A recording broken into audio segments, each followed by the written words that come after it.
Congress party బలం ఏంటి, బలహీనత ఏంటి ప్రస్తుతానికి? కాంగ్రెస్ పార్టీ ఏదైతే బలం అని అనుకుంటుందో అదే బలహీనత. డెమోక్రటిక్ కాంగ్రెస్ పొలిటికల్ పార్టీ ఇది బలం, 100% ఇది బలం. కానీ అదే అప్పుడప్పుడు బలహీనం. అంటే నియంతృత్వం ఉండాలంటారా కొంత? నో అంటే ప్రజాస్వామ్యం ఎక్కువైనప్పుడు, అడ్డగోలు డిస్కషన్లు వచ్చినప్పుడు, అది కొద్దిగా కాంగ్రెస్ పార్టీ డ్యామేజ్ చేసినప్పుడు అనిపిస్తుంది. అంటే in the name of democracy అన్రూలీగా ఉండకూడదు అంటారు? No, over democracy. అదే ఓవర్ డెమోక్రసీ అంటే అన్రూలీ. యా, మేబీ దాదాపు అదే అనుకోండి. నాకు ప్రజాస్వామ్యం ఉంది కదా అని చెప్పి నేను అడ్డగోలుగా బిహేవ్, చిన్న పెద్ద మర్యాద గౌరవం లేకుండా మాట్లాడాను అనుకోండి with in the Congress frame work, అది బ్లాస్ట్ అవుతుంది, కాంగ్రెస్ పార్టీకి చెడ్డ పేరు తెస్తుంది. ఇప్పుడు అది ఉందంటారా? ఇప్పుడు ఆ రకం కొన్ని దగ్గరలో అక్కడక్కడ అప్పుడప్పుడు జరుగుతాయి కదా అది. తర్వాత ఓవర్ కమిట్మెంట్. కాంగ్రెస్ పార్టీ పొద్దున్న లెగిస్తే బీదలు, బిక్కి, బడుగు బలహీన వర్గాలు అనే పోతుంటుంది కాంగ్రెస్ పార్టీ. కానీ మీరు అంటే ఒక పర్టినెంట్ పాయింట్ చెప్తున్నారు. ఇప్పుడు అంటే ఓవర్గా ఎక్కువ హామీలు ఇవ్వటం అనేది ఆ విధంగా చూసి హామీలు కాదు, ఎక్కువ హామీలు కాదు, ఎక్కువ కమిట్మెంట్ అంటున్నా. అదే commitment towards the social sections. అదే చెప్తున్నాండి. ఇప్పుడు రైతులకి మీరు 2 లక్షలు రాగానే మీరు రైట్ ఆఫ్ చేస్తామని చెప్తున్నారు. అది సాధ్యం అంటారా 2 లక్షలు రైట్ ఆఫ్ చేయటం? ఇంతకుముందు ఎన్నికల్లో హామీ ఇవ్వకముందే, ఎన్నికలు లేవు, ఓట్లు లేవు, సీట్లు లేవు, ఏం లేనప్పుడే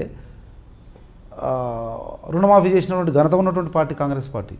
వీళ్ళలాగా ఎలక్షన్ల కొరకు, ఓట్ల కొరకు చెప్పలే కాంగ్రెస్ పార్టీ. చెప్పి కూడా ఇట్లా మోసం చేయలేదు. కొన్ని చోట్లే కదా. అవును, ఇప్పుడు కూడా ఓన్లీ తెలంగాణనే కదా. అవునండి, తెలంగాణ రాష్ట్రంలో 13 జిల్లాల్లో మొత్తం రైతులకి 2 లక్షల వరకు రుణమాఫీ చేస్తామని చెప్తున్నారు అధికారంలోకి రాగానే. కానీ బడ్జెట్ ఎంత? బడ్జెట్లో అంత మీరు 2 లక్షల వరకు రుణమాఫీ చేసేటువంటి పరిస్థితి వస్తుందంటారా? 100% వస్తుంది. ఇప్పుడే ఉన్న మొన్న బడ్జెట్ ఎంత? 2 లక్షల కోట్లు కదా.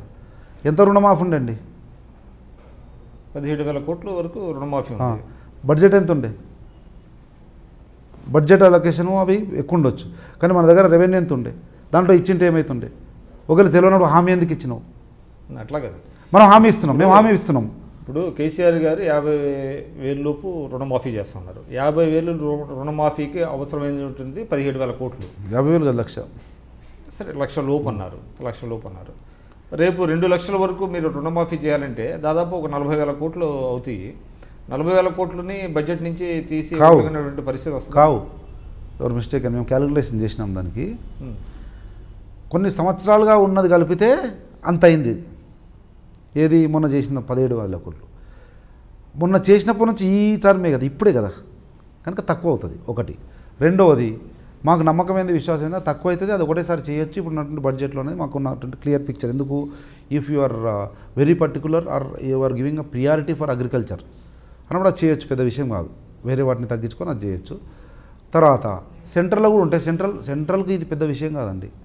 ఏదో ఒక రూపకంగా సాయం తీసుకుంటే అనే ఆలోచనతో కేంద్ర ప్రభుత్వం అన్ని రాష్ట్రాలు చేస్తుంది. అన్ని రాష్ట్రాలు కదా, అన్ని రాష్ట్రాల కంటే ఒకవేళ అన్ని రాష్ట్రాల కంటే ఇట్స్ త్రూఅవుట్ కాంగ్రెస్ పాలసీ, మన స్టేట్ పాలసీ. అది ఆ రకంగా చేయగలుగుతాం అన్నటువంటి గణాంకాలు ఉన్నాయి మా దగ్గర, ఏమి ఇబ్బంది లేదు. సో అంటే ఇచ్చే ప్రతి హామీ వెనక కొంత మీరు అధ్యయనం హోంవర్క్ చేస్తూ ఉన్నాం. ఎస్, హోంవర్క్ చేస్తాం. I'm also there with Uttam Kumar Reddy గారు. నేను కూడా ఉంటా ఇన్నర్ సర్కిల్లో. We're doing homework. Without homework ఏది చెప్పడం లేదు, అన్యాయంగా చెప్పడం లేదు. తర్వాత హైకమాండ్ పర్మిషన్ లేకుండా కూడా చెప్పడం లేదు, వాస్తవాలకు విరుద్ధంగా కూడా చెప్పడం లేదు. సో అంటే మీ ఏఐసిసితో చర్చించిన తర్వాతే ఇవన్నీ 100%. సో ఉత్తమ్ కుమార్ రెడ్డి గారి పెర్ఫార్మెన్స్ ఎలా ఉంది? ఇంతకుముందు Uttam Kumar Reddy should be chief minister if government Congress come to power అనేది క్లియర్. ఇది ఎందుకు అంటే ఒకటండి, ఎవరైనా ఆయన ఓకే ఆయన కావాలి అనుకుంటే వేరేలు కావద్దో, లేకపోతే వేరేల మీద ఇది కాదు. ఇప్పుడున్నటువంటి పరిస్థితుల్లో పీసీసీ ప్రెసిడెంట్ న్యాచురల్గా భారతదేశంలో ఎక్కడైనా కాంగ్రెస్ పార్టీకి ఉన్నటువంటి ఆర్గనైజేషనల్ స్ట్రక్చర్లో PCC president will be the CM అనేది ఒక అది. ఈరోజు పీసీసీ ప్రెసిడెంట్ ఉత్తమ్ కుమార్ రెడ్డి ఉన్నాడండి. He is the president. We have to listen his words. Under his leadership we have to work. That is my policy. So 2019లో Uttam Kumar Reddy garu Congress party ముఖ్యమంత్రి. Yes. For more interviews, for more news and for more public voice, subscribe I dream.